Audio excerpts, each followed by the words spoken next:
The Mail and Calendar app ensures you to stay up to date to your email and remain connected with the people. But if it won't open in Windows 11, here's what to do. Now, the best thing you can try is to eliminate any Windows issue is to restart the computer. Now, if the problem is caused due to a temporary Windows glitch, it will be fixed with a simple restart. For the next solution, download the latest updates for Mail and Calendar. To do it, go to Microsoft Store, click Library, select Get Updates. Also scroll down and download the update available for Mail and Calendar. Lastly, run the Windows Store Apps Troubleshooter.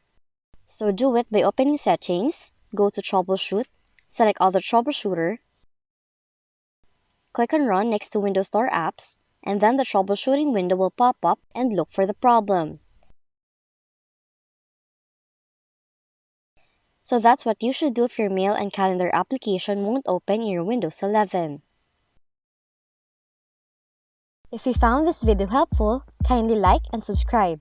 You may also click and turn on the notification bell so you can be notified from whenever we release new videos.